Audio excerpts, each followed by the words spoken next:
On the bench today is the Fender Player II Telecaster HH. I'm a big fan of the Fender Player II series of guitars. I own a couple of the Telecasters, but both are in the traditional Tele Single Coil pickup configuration.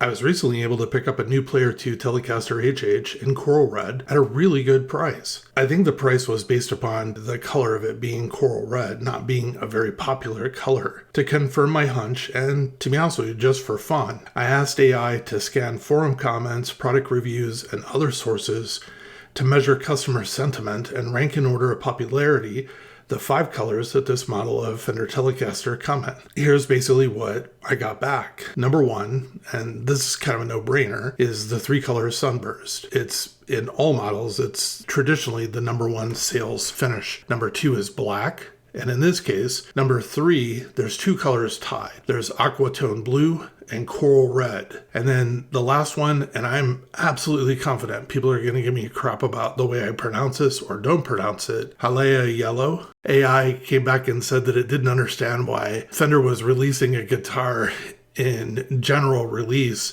of a production model in such a niche color. I think it's kind of a cool color, though. I have a Jaguar in the Player II series that's actually, I like the guitar. But in this case, I don't know why, I like the color of coral red on it, and I'm going to keep this guitar. The Player II Telecaster HH line is made in Ensenada, Mexico. The body is a Telecaster body made of alder with a gloss polyester finish. And as I said, my guitar is coral red. The maple neck also comes with a rosewood fretboard, but they both have a modern C shape with a radius of 9.5 inches. Both the maple and rosewood fretboards have rolled edges and 22 medium jumbo frets, and the tuners are Fender Classic Gear tuners. In the Player II line, to be honest with you, this is the area where Fender has really invested the time and the money and the effort behind this model of guitar, and I think that they've actually been really successful. The bridge is a 6-saddle strings through bodies Strat style hardtail bridge with bent steel saddles. The neck and bridge pickups are Fender Player Series Alnico 2 humbucker pickups.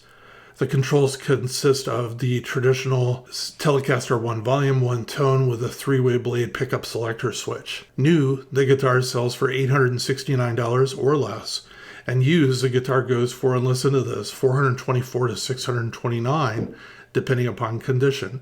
You can find some really good deals out there. Mine was new, but a used guitar you can find is a pretty good deal.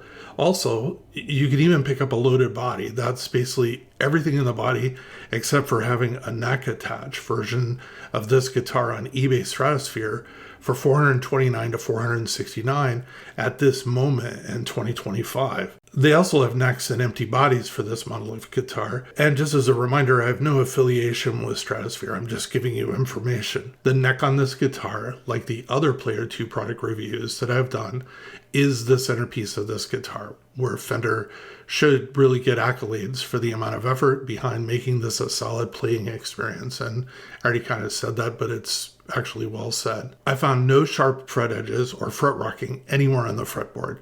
The fretwork is actually really good. I have heard of people finding fret issues, but I think that those are anomalies and not the norm. The satin back in the neck and the rolled fretboard edges makes the neck feel comfortable and broken in, but right from the factory. I found the neck relief, string height, and pickup height was set up well from the factory. My guitar weighs in at 7 pounds and 10 ounces or 3.475 kilos. The only area that I found any issue with was when I was going to set intonation. No matter what I did, I could not set intonation for the G string. I finally realized that when I turned the screw to adjust the G string saddle, the saddle wasn't moving. So when I was making adjustments, it was not adjusting. I pulled the saddle off of the bridge and found that the screw was actually missing and had worn down threads in the middle of the screw. This was causing the saddle to stop in a dead spot on the screw and not continue or allow for adjustment of any type. I luckily had a Fender hardtail bridge in my parts collection and pulled the saddle and screw off of and replaced it onto this guitar. This fixed the problem and allowed me to properly intonate the string. Otherwise, all of the other strings were intonated from the factory. I'm thinking that the screw either was stripped when someone has attempted to adjust intonation with full tension of a tuned string, or the screw is just defective when installed. Let's talk about the pickups and electronics. The volume and tone controller 500K CTS pots. They are standard pots and not push-pull. Currently, the guitar is not set up for split coil operations from either of the two humbucker pickups.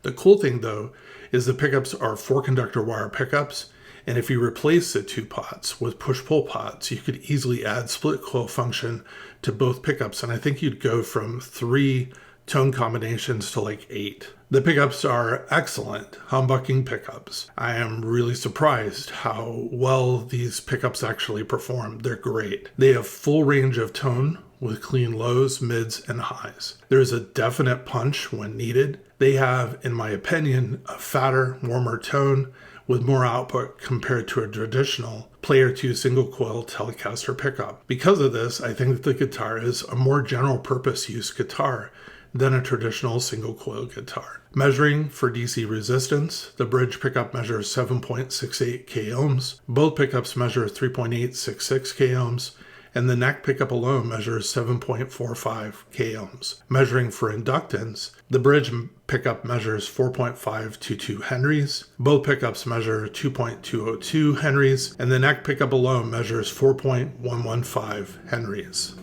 While the HH configuration offers a wider range of use, it means the tone and sound coming out of the guitar is not the classic bright, twangy, single coil Telecaster bridge sound. But to be honest with you, if you're buying a Telecaster with 2 humbucker pickups, then this is not something you should be surprised by. All in all, it's a great looking guitar that plays well and sounds great. The guitar has great range of player type applicability, meaning you can be an entry-level player to a gigging I make my income from playing on stage type of player, and this guitar will meet your needs. Definitely a great Telecaster for the dollar spent.